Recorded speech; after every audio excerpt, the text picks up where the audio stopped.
Hello, and welcome to another episode of Get Your Fill Financial Independence and Long Life, where we explore ways to achieve those two goals. And as you know, one of the easiest ways to not need so much money is to sit. Yeah. One of the easiest ways to not be, one of the easiest ways to have more money is to spend less money on things like your child's education. So that's why I'm very excited that we have Ann Garcia with us today. And of course, I lost her intro.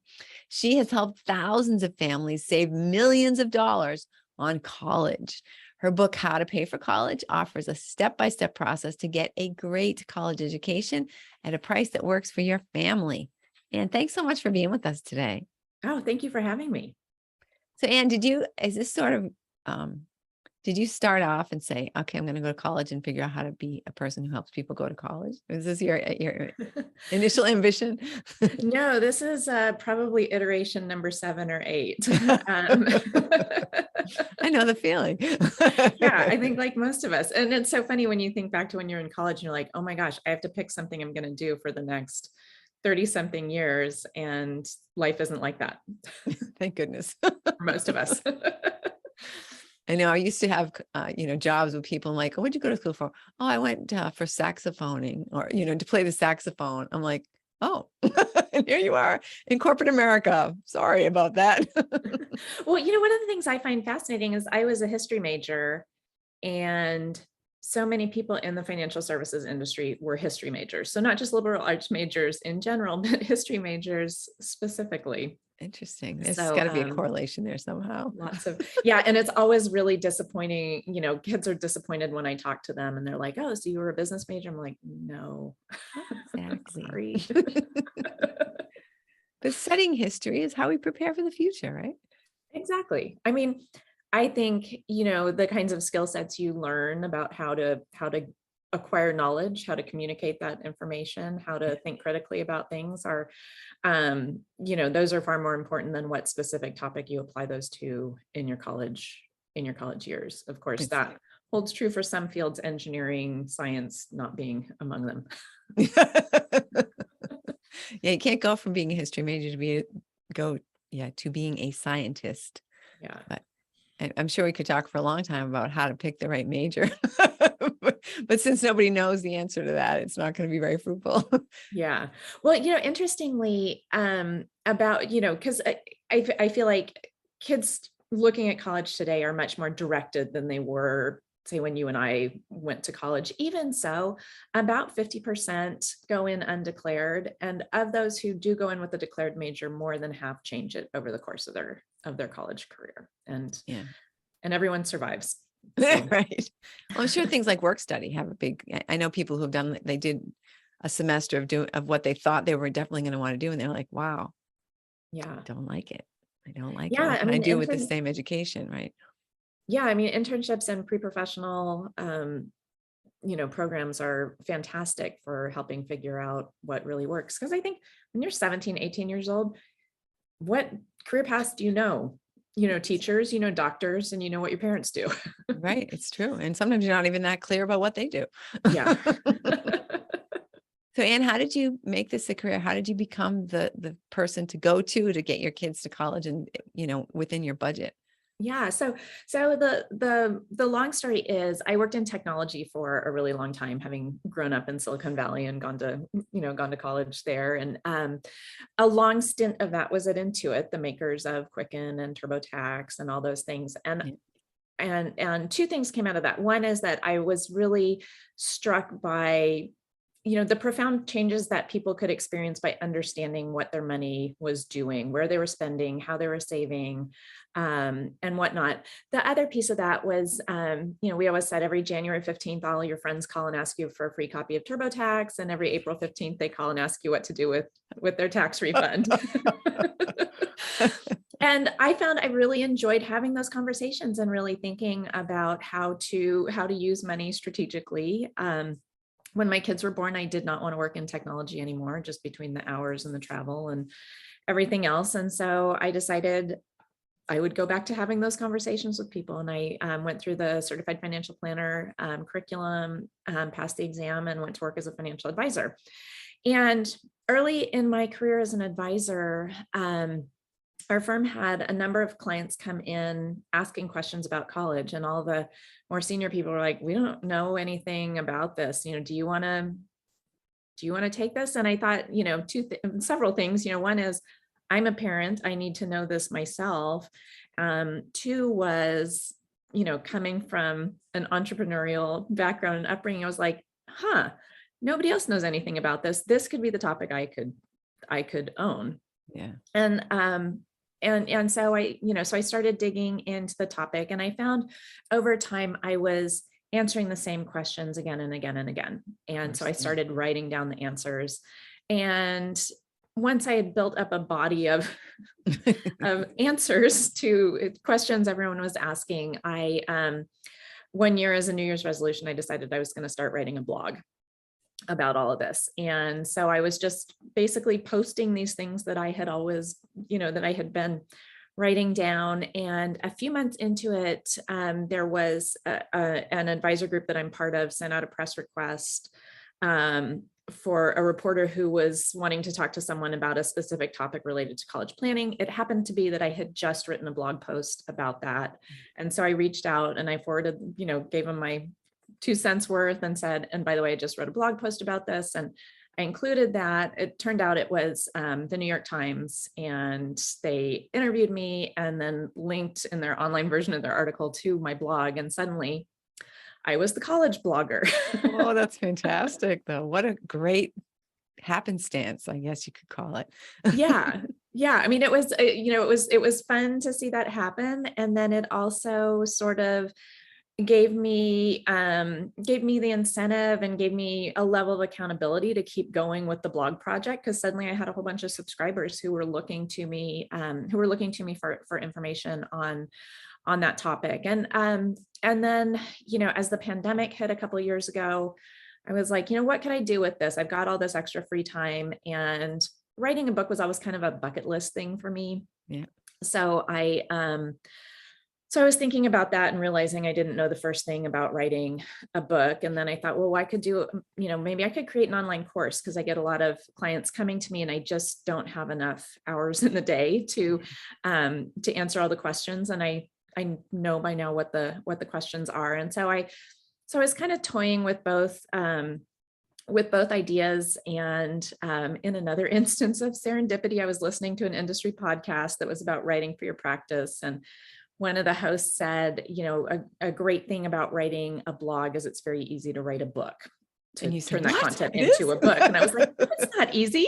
Are you kidding? Come to my room. No And way. he said, and by the way, there aren't enough books in our industry by women. So if you're a woman who wants to write a book, let me know. I want to help you. And so I reached out to him, and multiple steps later, I got an email from a publisher saying, we're interested in your book idea. And so let's do it. Awesome.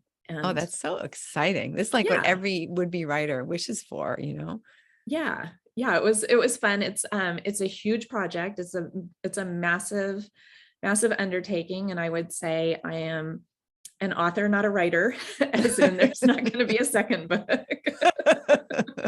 Not the sequel. Paying for college, the sequel. But I'm glad to have done it, and it's fun to see it out in the world. Oh yeah, absolutely. And know that you're helping people who you're not even aware of them. Yeah. Yeah. Interesting. That's so fun. So what does a normal day look like for you? What is how do you go through this? Is this part of your helping your clients who you do other types of financial planning for, or is it more just college focused? Yeah, so so in our firm, we are comprehensive financial planners and investment managers. And so when we're working with clients in the firm, we are doing comprehensive financial planning, which includes college planning, but it also includes retirement planning, tax planning, investment strategy, account funding, kind of all the pieces of your financial life. But a lot of the reasons that our particular clients come to us is because we do the college planning in a lot of depth, and not just the whole oh, use a Roth IRA, not a 529, because that's better for financial aid. Or, oh, well, if you want your kids to go to private college costs $80,000 a year. So you need to save $2,000 a month to pay for it. Good luck with that for most people, Neither of right? those are particularly helpful or good pieces of advice. Right. Oh my goodness. So, we try to approach it from the perspective of, what is it that you're trying to accomplish in educating your children? And how do we match that with the dollars that you have available to fund it so that your child has a great college experience, gets through in 4 years, graduates and, graduates with a minimum of debt so that they can actually progress on to all those all those areas of adulthood that are really limited for both for kids who don't go to college and for those who graduate from college with an excess of debt.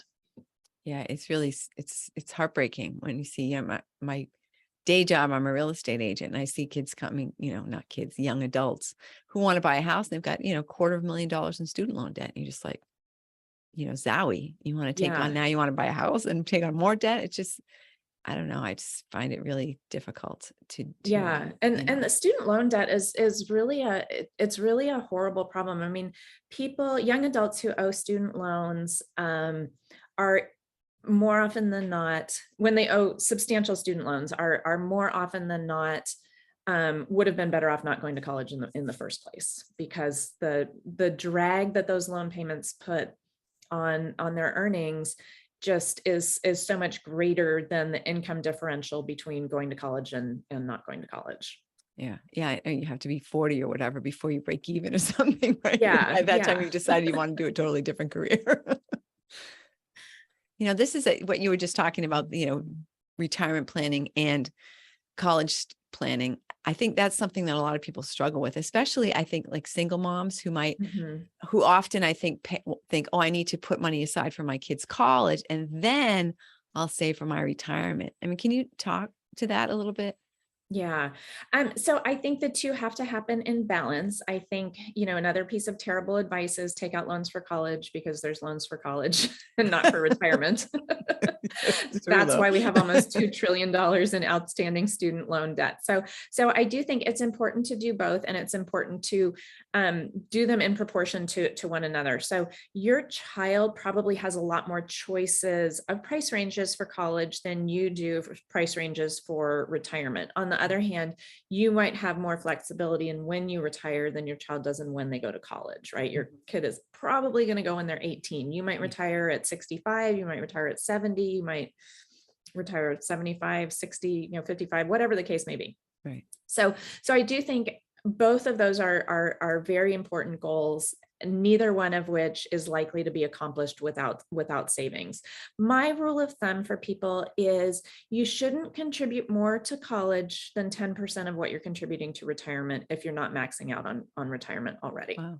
Okay. So, if you're saving $5,000 a year for retirement, then $500 a year is what you should be saving for college. If you want to save more for college, then save more for retirement too. And so move those numbers up in parallel. Because like you said, we see people tend to drastically overweight one or the other, whether it's I'm putting everything into retirement, and if there's any scraps left over, it'll be there for Let my kids college, fend for or themselves. putting everything into college because I want my child to have every possible opportunity. The truth is there's lots of different price points for college. We too often let the narrative be driven by the Stanfords and Harvards of the world, where they're like, we're turning away people who would pay $80,000 a year to go here. So, there are lots and lots of pathways through college. On the other hand, at every income level and at every savings level, students whose families have some amount of savings for college, even very small amounts, enroll in college and graduate from college at higher rates than those who don't. And of course, you can argue cause and effect, because probably if you're Goal. saving for college, you're talking to your kid about going to college and, sort of planting that seed and encouraging them along the way. But, having some savings is probably going to smooth that path just a little bit. Yeah. Yeah. It makes a lot of sense. What are people's first? So this is a question. When should you start thinking about how am I going to pay for college? Like wait till the kids like got accepted by to Stanford and say, oh gosh, where am I It going to was the get that best of extra times. It 80,000? was the worst of times. Yeah, right. So I think the sooner you start, the more choices your kid is going to have. And, part of that is just the simple power of compounding. You have a really short window of time from birth to 18 years of age to accumulate resources and to have those balances grow. Most families don't start saving until their kid's about 7 years old. And if you think of that, that's pretty logical, because if you're a family with two kids and they're 2 years apart, that's when the second one gets out of daycare and into full-time school, and you might have an extra dollar in your your Right. bank account at the end of the month, which, given the cost of childcare, is often a bit of a stretch. So the sooner you can start, the better off you are. I think one of the big challenges with, just looking at as a financial advisor, planning for college versus planning for retirement, if someone comes in to me and they're 55 years old and they say, I'm going to retire in 10 years, their financial life is pretty linear. And I can map out and say, okay, as long as you continue to save this number of dollars every year and invest it this way, you will have enough for retirement at that age. And they go, great, we can do that. Because we know what our mortgage payment is, we know what our utilities cost, Right. this is about how much we spend on travel every year. Young families, that is really not the case. Financial life is not linear. And that's why I think, for whatever point you are starting out, the best thing you can do for your college savings is open a 529 account and set up a monthly contribution to it. Even if it's $5 a month, you will be glad to have done it. Periodically, you should revisit that amount and see if there's an opportunity to increase it. $5 a month definitely gets you over that hurdle of we've got some college savings, so more likely to go and more likely to graduate, but it's not going to get you, lots and lots of choices. So the sooner you start to save, the more opportunity, the more choices your child is going to have ultimately when they graduate from high school. There's a second piece of, planning for college. I always say college planning is equal parts financial planning and parenting. And so, so as a parent, the sooner you start having conversations with your child about college, the more opportunities you have to frame those conversations and their thinking about it, and have it be driven by your family and your values rather than their friends and what their friends are doing. And by that, I don't mean, this preschool sends more kids to the Ivy Leagues than this one. I mean, things like when your kids are little, introduce college in a way that shows the role that it played in making your life better. Whether that's friends you made, whether it's taking them to a college football game. A lot of colleges have programs that kids can go do for a day. Oftentimes on days when there's no school, and they can visit the college campus and just, hang out and maybe take a class and, do things like that. So there are lots of ways to do that. If you travel somewhere that's got interesting looking old colleges, go walk around the campus, talk about friends that from college. All those kinds of things are great things to do with kids, where you're just planting the seed that college is a part of who I am, and I want it to be a part of who you are, because my life is better for having done that. When your kids get a little older, maybe into middle school, typically you'll find some of their friends have older siblings who are starting to look at college, and that's a great time to start talking about what college costs, actually going and seeing some different colleges and different types of learning environments that are out there, talking about the fact that you are saving for college, and that you're intending to support them financially to some degree in college, maybe not to every degree. And and then as they transition into high school, you can really map out what your budget looks like, what types of scholarships your students likely to be eligible for. Are they eligible for need-based scholarships, or are you going to be looking for colleges that offer merit scholarships? You can look at what it costs to go to your in-state school and what kind of scholarships are available there, and on what basis they're allocated, so you can get a baseline idea of what college is going to cost you. What programs does your state offer? Do you have free community college? Do you have dual enrollment programs, where kids can, be simultaneously enrolled in a community college and a four-year college. They can live on campus, participate fully in the four-year college life, but take their classes at the community college at community college rates, for their first 2 years. Or maybe it's, do we want to be looking at getting AP and IB credits during high school, or a dual enrollment, high school community college program where we can accrue a bunch of credits that might make college a 3-year experience instead of a 4-year experience. So, lots of ways to prepare at different levels. But I think a great exercise for families is every year on your kid's birthday, you're probably reflecting back on what an interesting year it was and all the changes and whatever else. That's a great time to think about your child's future as well, and what kind of future you're preparing them for. And part of that can be looking at what you're contributing to their 529 and saying, is there an extra $20 a month in our budget somewhere that we can add to this as well. Yeah. Because what you were saying before about, where retirement's linear. I mean, if you don't know where your kid's going to go to college, it's just, I mean, and even how much it could go up in 18 years or however many years that you're able to save. I mean, yeah. Although I would say, it seems like there's a lot of unknowns there. There's definitely a lot of unknowns. And so I think it can be really helpful for families to plan for knowns. And so, with young families, maybe we got $20 a month we can put towards college. Great, do it. Yeah. Because over time that will be more than zero. And that will, create some opportunities for them. When they get a little older, a known is, how much does in-state tuition at our state schools cost? And is that something, that we can plan for a combination of savings, spending out of pocket, tax credits, scholarships, student loans to cover the cost of? And, what's the savings budget that gets us, to that point? And, as time goes by and potentially additional cash frees up, hey, maybe there's an opportunity to add a little more to that budget, because what I recognize in my child is XYZ environment really is very beneficial to them. And I would like them to be able to tailor their college search to that type of environment. Yeah. It's wonderful what you were saying earlier about, just being very intentional and very non-threatening, I think, in a way, by introducing the child to, let's just go tour my old college and let's go to a football game, and just to sort of get a feel for what college means, because it's just like a big monolithic concept that I don't think a lot of kids, especially when they're quite young, would understand. But that's just becomes like, and this is, when you get out of high school, this will be your next step. Oh, okay. I mean, no one says, would you like to go to high school? Right?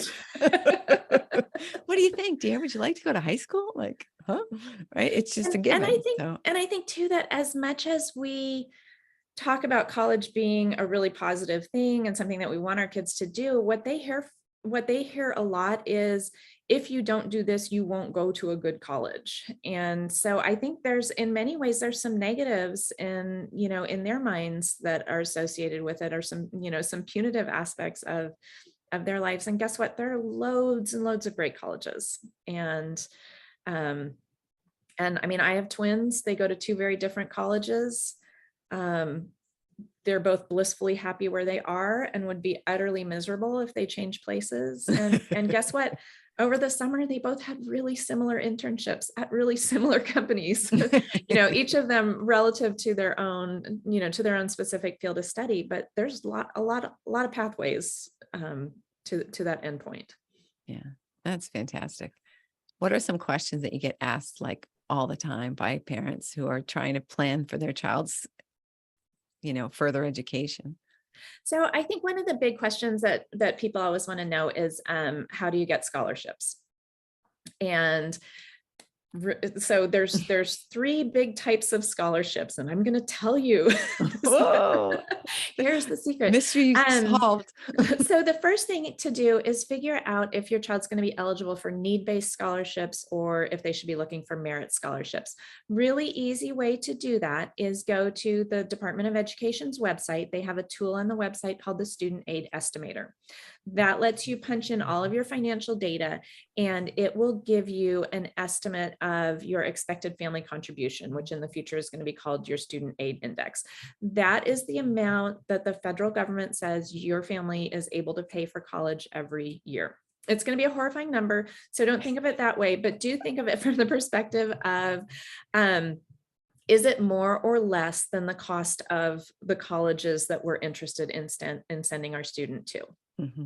If it is less than the cost, then you could be eligible for need-based financial aid. If it's more than the cost, then you are not eligible for need-based financial aid. So, so if you do fall in that category of eligible for need-based financial aid, and it's also possible that some schools you're eligible for it and others you're not, think of it, a family with an expected family contribution of $35,000, you won't get aid at public schools, but you could get aid at private schools. Yeah. So if that's you, then you want to look for colleges that offer scholarships on the basis of financial need.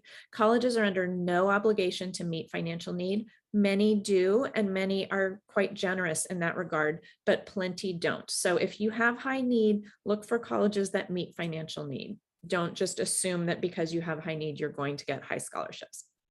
Well, how do you find out if a college offers, meets financial need? So there's a couple of ways. If you're at the point where your student is actually talking about specific colleges that they're interested in, every college is required to have a tool on their website called a net price calculator. And the net price calculator lets you put in all of your financial data and sometimes some academic data, and it tells you what students like you got as a financial aid package in the previous school year. Okay, great. So not foolproof. Colleges are under no obligation to continue their existing financial aid policies going forward. But I know when my daughter was applying to college, she applied to a lot of private colleges, and we did net price calculators everywhere she applied. And every aid package she got was within $2,000 of what the net price calculator had said.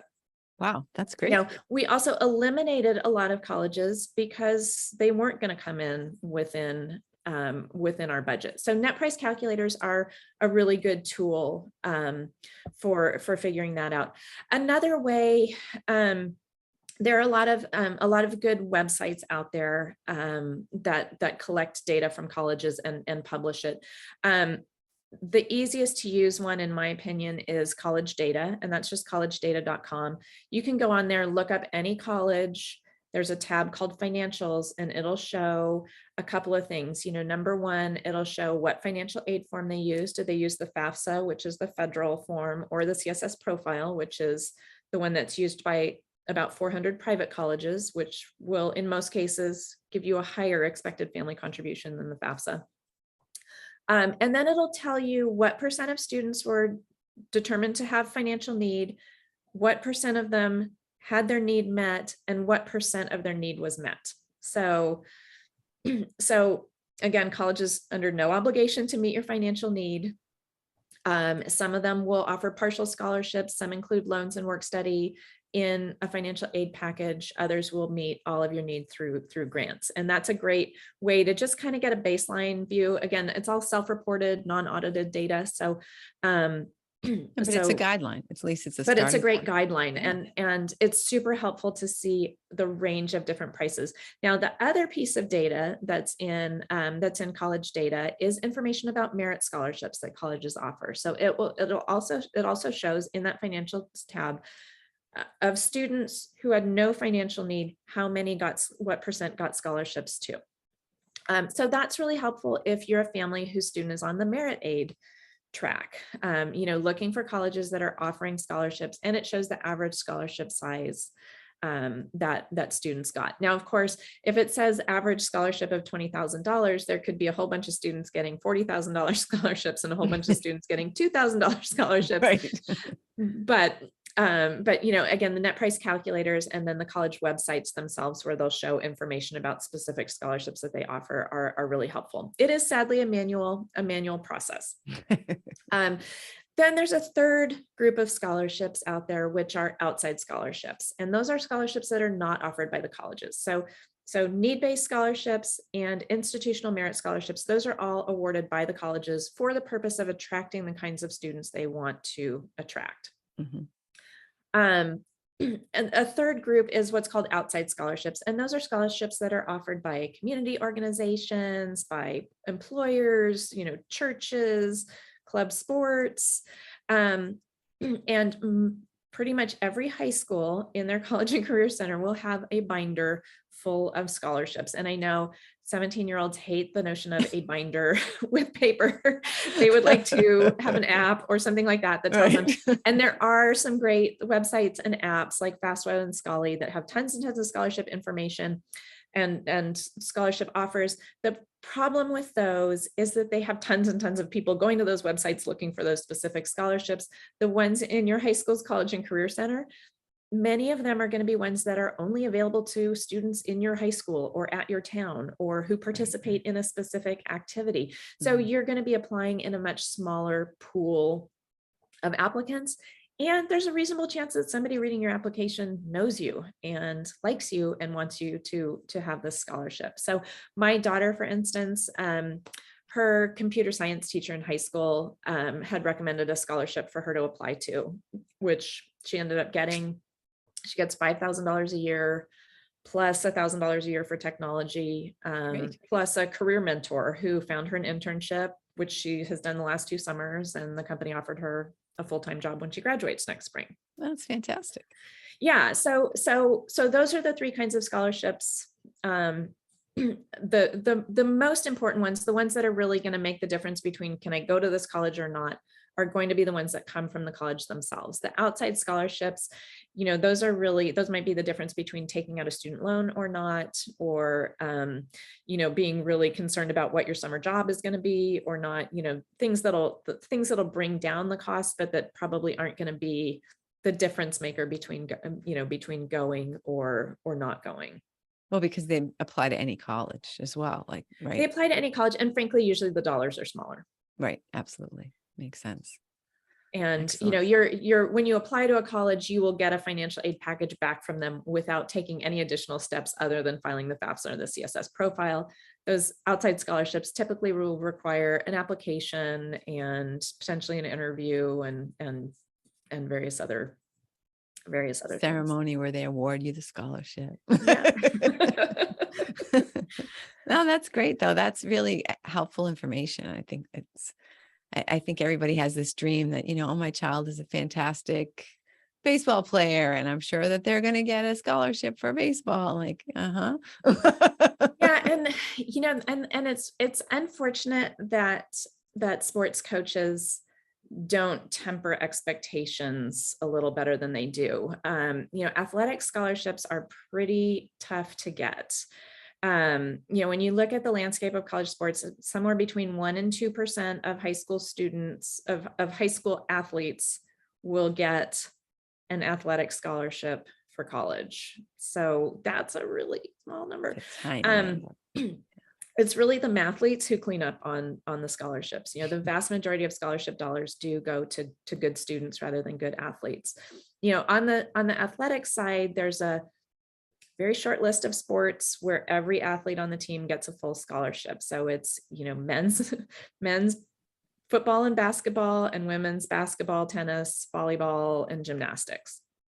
So if that's not your sport, then all the other sports are what's called equivalency sports. And in an equivalency sport, each coach is given a set number of scholarships that they can offer, and it's up to them to divide them among all the players on the team. Wow. And those can end up being some small numbers. I mean, a soccer team has like 9 scholarships. Yeah. And you figure there may be 30 students playing, and at the D1 level, probably 3, 4, 5 of them are getting full scholarships. So that means there's 3, 4, 5 left to divide among the other 25 plus Yeah. plus kids. Yeah. Interesting. And now I guess I want to sort of transition to where we talk about, because I think you really covered fantastically, like all the things that we're going to need to understand in order to kind of prepare ourselves or prepare ourselves to send children to college. But what is there anything else that you feel like, well, first of all, is there anything that you think I should have touched on or asked you that I just like don't even know enough, not having a child in college, not having a child, never mind, one in college. Well, just because it's October, let's talk for 30 seconds about the FAFSA, which Okay. is the free application for federal student aid. It's the financial aid form that basically everyone fills out fall of senior year of high school to apply for financial aid at the colleges that they're applying to. So that's something every senior will do. By the time you get to senior year, your planning window for the FAFSA has pretty much closed, because the biggest piece of the FAFSA calculation is the parent's income. And it's not just the parent's income, it's the parent's income on the tax return they most recently filed. So if you're filing it right now in the fall of 2022, you're using 2021's income. So, families, as you're approaching high school, as you're in those early high school years, you're in the years where you can actually make plans for the FAFSA. And I have a ton of information in my book and in my online course about things you can do to do better on the FAFSA, along with, things you can do to get more merit scholarships. Great.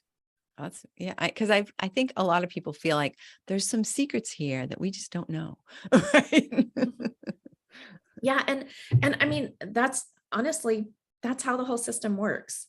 It's the most opaque system.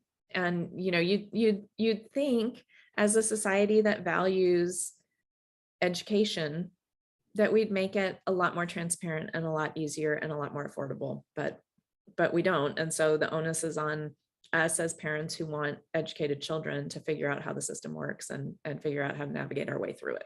Yeah.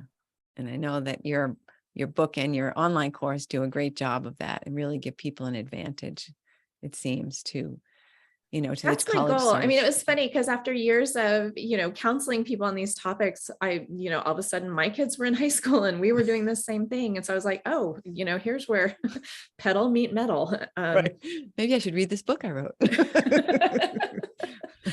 Oh, this is But I really mean, I helpful. was really fortunate that my system worked for my kids and they had great choices and got great scholarship offers from their top choice colleges, and that's where they're going. And 4 years later, they're both going to graduate debt free from their top choice school, and one of them even has a job waiting for her when she finishes. Yeah, that's a dream for most people, I think. Yeah, It's fantastic. So, I mean, our time is like really slipping away here. I mean, I feel like we've just been having a lovely conversation, Anne. Right. So I think you've already given us some tips, but maybe just to summarize and kind of bring everything together, like things that parents should be doing like now, even if the kids are only 7 years old, things they could be doing now to sort of ease this whole transition to when it's time to send the children to college. Yeah. So I think the best thing to do is, if you don't already have a 529 for college savings, open a 529 and set up a monthly contribution to it. Use your state's program. Because most states offer a tax benefit for that. If you don't like your state's program, use the Utah program. That's it. Done. Check off the savings box, but make sure that you open that account and set up a monthly contribution of whatever amount works for your family. And that doesn't exceed the rules we said before, that if you're not maxing out retirement, that you only do 10% of what you're doing to retirement. If you want to contribute more to college, contribute more to retirement as well. So that would be the first thing. The second thing is get a sense of what types of scholarships your student is going to be eligible for. You can do that again using the student aid estimator on the Department of Education website. And number three, I think a really great thing for families to do is look at what are the costs of your in-state public schools, what scholarships do they offer, and on what basis are those scholarships offered. That will give you a baseline sense of what college is likely to cost your family. That can be your target. And then you can think about what other opportunities you want to make available to your student. Something I think is really, really important for families to keep in mind is the college you go to is not the thing that's going to decide what type of person you are and how successful you are in this world. So think when you think about college, think about the experiences you want to have, the adult you want to create. Think of your 25 and 30-year-old kid, not your 19, 20-year-old kid, and make sure that the pathway that you're choosing or that you're guiding them to make good choices about is one that leads to that same adult that you want to see on the other side. Excellent. That's super advice, Anne. Thank you very much. So is Yeah. there anything that you wish I would have asked you that I haven't asked you? Anything that, you just have been kind of burning up to say, and it's like, why doesn't she ask me about this? I mean, I feel like we've covered a lot of ground. We definitely have. Yeah, it's fantastic. um, um, no, I mean, I think there's definitely a lot to the process of saving for college, and my book, How to Pay for College, goes through it all in tremendous detail, and includes a lot of worksheets and task lists and things to keep yourself on track. I would say, as a parent talking to other parents, don't wait till senior year to do all of these things. The sooner you start, the less of a burden this is during senior year, because that's a time when you really want to be present in your child's life and participating in, the last choir concert, the last soccer game. And you want them to be present for all of those things as well, not stuck in their room writing application essays. Right. Exactly. And how can people reach out to you and buy your book and take the course? So my website is howtopayforcollege.com, and that's where my online course is, the College Financial Plan Masterclass. That the online course is really designed for families whose students are already in high school, who are getting really close to the college process, and it walks through college selection, figuring out your budget, figuring out tax credits, all those kinds of things. So that's on my website, How to Pay for College. My book is also conveniently called How to Pay for College, and that's available from Amazon and booksellers everywhere. Excellent. Excellent. And it's been a pleasure talking to you. You've just shared some fantastic gems. And I think if people have a chance to really listen to this a couple of times and take it all in, okay, oh yeah, she did tell me I should take my child to run through the lawn on a college and see how that feels. And even though the kid's only 3 years old, and things like that. So I definitely encourage, if you have children, no matter what age, that you listen to this and then send it along to other folks, other friends of yours who have young or even older students, people, children who can benefit from this. It's really, Anne has just shared some excellent pearls of wisdom. And Anne, thank you so much for being with us. Thank you for having me. And thank you, listener, for listening. I know you have a choice of, I don't know, about 2 million podcasts. So I'm really grateful that you're here listening to us today. Have a fantastic week, and we'll see you next week.